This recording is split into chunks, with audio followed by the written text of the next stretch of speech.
Bismillahirrahmanirrahim. Assalamualaikum warahmatullahi wabarakatuh. Perkenalkan, nama saya Muhammad Rizal Yasnan dengan nomor induk 116131028440, program studi manajemen pendidikan Islam, Fakultas Teknologi Universitas Islam Negeri Sultan Syarif Kasim Riau. Baiklah, saya akan membahas tentang problematika kepemimpinan dengan dosen pengampu Ibu Suci Habibah MPD.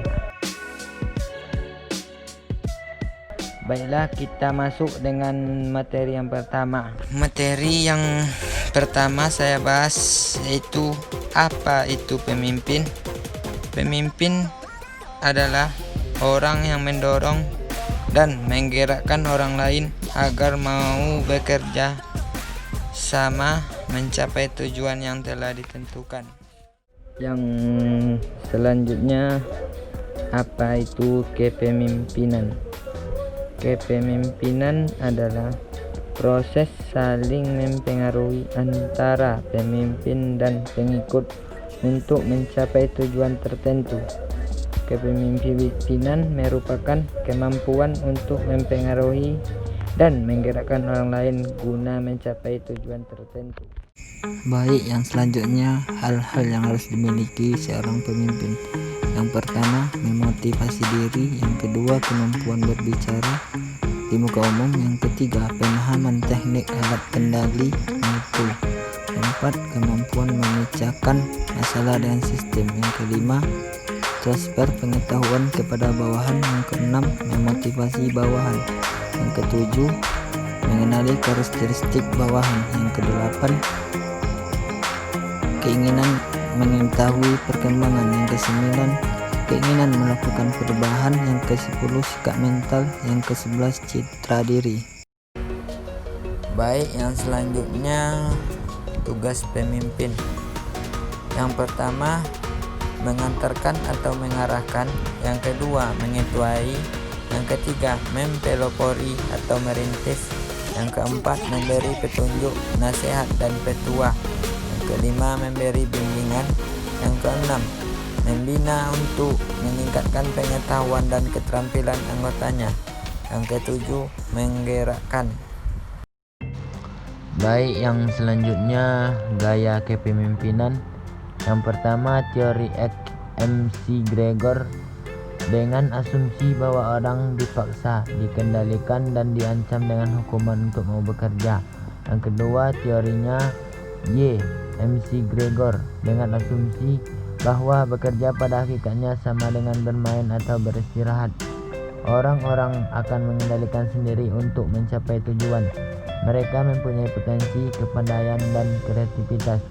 Yang ketiga, teori Hitler, kombinasi dari keduanya, situational contingency. Baik, yang selanjutnya, sifat kepemimpinan. Yang pertama, social sensitivity, dengan tepat dapat merasakan dan mengerti tingkah laku anggota kelompok dan peka terhadap kebutuhannya. Yang kedua, behavior sensitivity, dapat menyesuaikan tingkah lakunya untuk mengadakan perubahan sosial dengan kebutuhan dan situasi kelompoknya. Baik, yang selanjutnya, ciri-ciri pemimpin yang efektif. Yang pertama, memiliki pengetahuan luas. Yang kedua, sehat jasmani dan rohani. Yang ketiga, memiliki kemampuan mengendalikan emosi. Yang keempat, kemampuan analisa yang tinggi. Yang kelima, memiliki antusiasme yang tinggi. Yang keenam, objektif dalam memperlakukan bawahan. Yang ketujuh, memiliki kemampuan berkomunikasi. Yang kedelapan, memiliki kemampuan menyatakan pendapat. Yang kesembilan, tidak cepat putus asa. Yang kesepuluh, berani mengambil keputusan. Yang terakhir, memiliki rasa percaya diri. Baik, yang selanjutnya, model atau gaya kepemimpinan. Yang pertama, otoriter, adalah gaya pemimpin yang otokritik, artinya sangat memaksakan dan mendesak kekuasaannya kepada bawahan.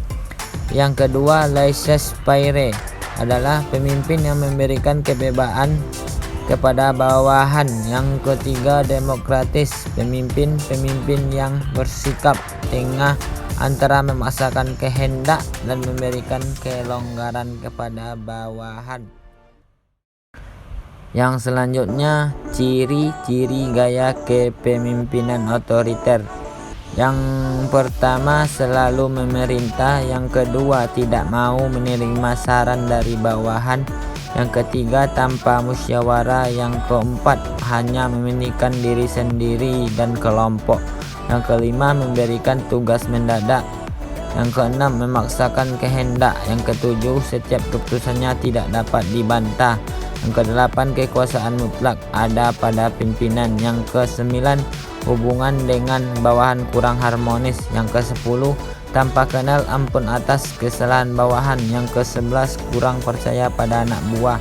Yang ke-12, kurang memberi dorongan semangat kerja bawahan. Yang ke-13, kurang mawas diri. Yang ke-14, selalu tertutup. Yang ke-15, sikap mengancam. Yang terakhir, kurang menghiraukan gaya bawahan. Baik, yang selanjutnya ciri-ciri gaya kepemimpinan laissez-faire. Yang pertama, pemimpin yang bersifat pasif. Yang kedua, semua target diberikan kepada bawahan. Yang ketiga, tidak tegas. Yang keempat, percaya kepada bawahan. Yang kelima, pelaksanaan pekerjaan tidak terkendali.